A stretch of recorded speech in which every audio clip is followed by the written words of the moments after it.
I'm drinking microwave coffee because I'm nasty.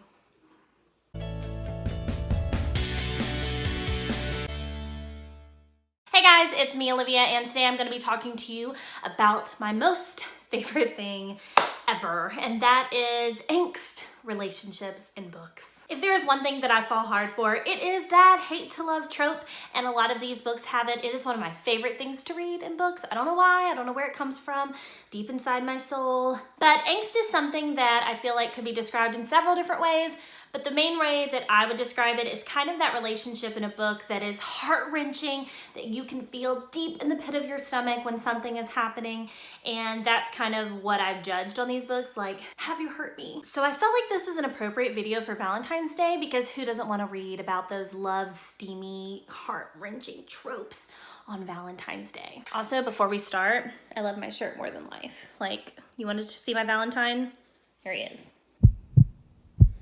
So the first book I want to talk to you about is Switched by Amanda Hocking, and I read this book 455,000 years ago, so I really don't remember a whole lot about the plot, but I do know that I can remember this book eating me to the core. Now this is a part of a trilogy, and I have them all.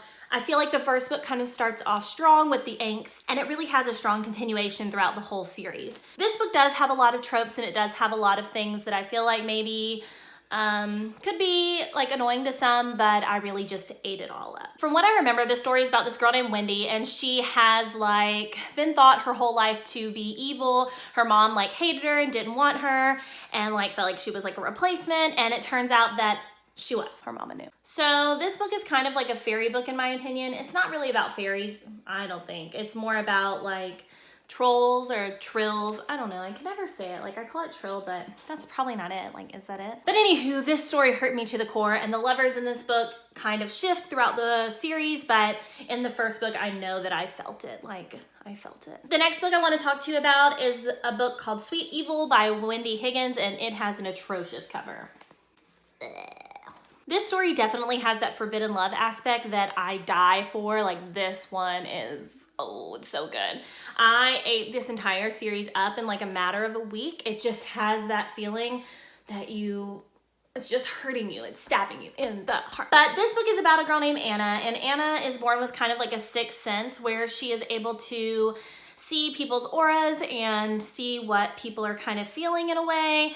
And she doesn't really know like why she has that power or anything, but she ends up finding out. So along comes this guy, Kaiden, whatever his name was, and he was like the ultimate bad boy. Like, he was in a band and, you know, complete douche. But this book definitely has kind of that forbidden love aspect going on. Plus the guy is very standoffish and he knows that he's bad for her and all of that. So he's trying to stay away, but he just cannot. And that's the kind of stuff I'm here for. So this book kind of has a really good plot line going on behind the romance, which I really enjoy. You can so tell that I looked at this in my pool. Like, look at the side of it. It got wet. This book is a part of a trilogy, but it also has another book at the end that gives you this book from Kaiden, whatever his name is, perspective too. So that's always a good thing. The next series I want to talk to you about is one that I am not completely finished with, but guys, it's giving me those feels. It's got all the angst you need. And the series is called the Luck series. Now the first one is Obsidian, and then the next one is Onyx, which is what I'm on right now. So it's got like kind of a 2-in-1 thing. It's Bobby marked. It's Bobby marked. It's bookmarked with a bobby pin, but Bobby mark? Oh my gosh. Hashtag trademark on Bobby mark. Like, that's mine. You can't have it. So this one's about a girl named, I forget her name. This one has everything that I wanted. Like, I was in such, not a reading rut, but after finishing The Cruel Prince, I was like, oh my God, I need something that's like just an easy read, like something I'm gonna enjoy no matter what. It's got pretty good ratings, and guys, this is it. So this one is about aliens, which I was kind of like, that's a little cheesy. I don't know if I'm gonna really go for that.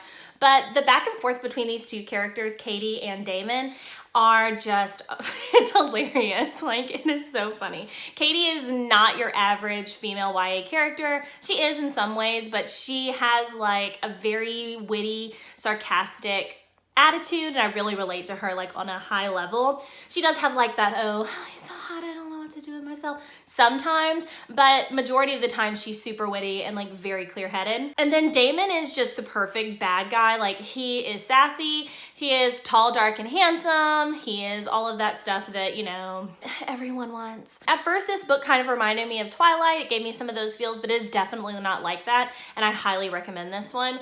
I highly, highly recommend this one, especially if you're in the mood for an easy read. Like, I have devoured it in a day. I read that much. I mean, like... So the next book I want to talk to you about, I actually have on loan to a friend, and it is The Wrath and the Dawn by Renee Ahdieh. This book has a wonderful love story to me.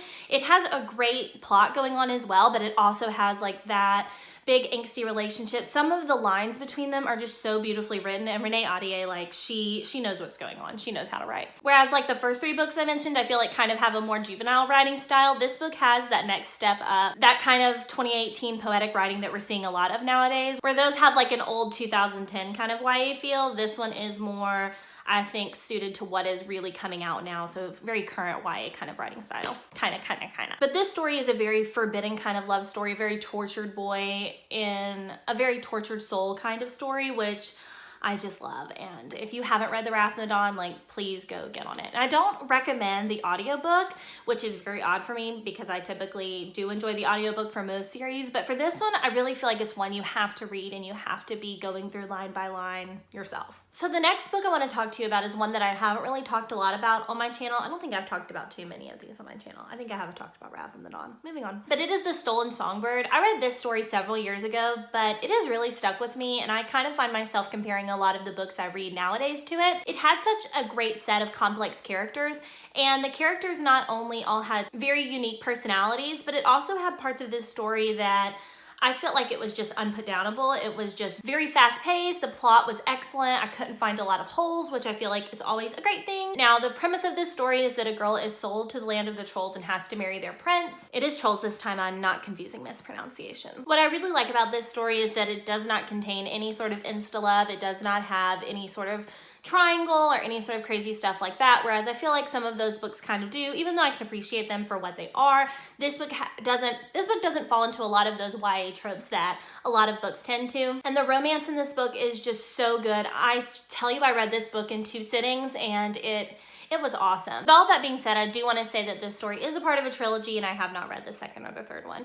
I read this story right when it came out, and I mean, like I said, it was several years ago. So it wasn't something that I kept on my radar because it's on my iPad. I have a digital version of this book. So if you've read the 2 sequels, then be sure to comment down below and let me know if I should go check those out, even though I probably will, regardless of what any of you say. Cheers to that. The last 2 books I want to talk to you about are books that are on everyone's list and everyone's read. First one is going to go to the queen of angst, and that is Cassandra Clare. Her books always really top out with having books that have those heart-wrenching stories, that forbidden love, and all of those things. Every single one of her series is one that I would recommend. I personally love Infernal Devices. That is my favorite, top #1. But right now, I am still in the middle of reading the Dark Artifices series, and that one is really good, but it's not over, so I feel like I can't put that one as my top #1, but it is inching its way up there. And the final book I want to talk to you about is A Court of Thorns and Roses by Sarah J. Maas. I know that this is on everyone's angst list, and she is awesome at writing that, especially the second book and the third book, but yeah. If you guys have any recommendations based on the books that I like, then please leave them down below. I have read a few of the new adult books that kind of would qualify within this, but there just weren't any that I feel like I could recommend to everyone without having to give 1,000 trigger warnings. But I am always looking for new adult recommendations, so if you do have any of those, please leave them down below for me. And I want to thank you guys for watching. Don't forget that if you like this video, to click the subscribe button, and I post videos every Wednesday and Saturday, and I will see you next time. I hope your day is simply the best.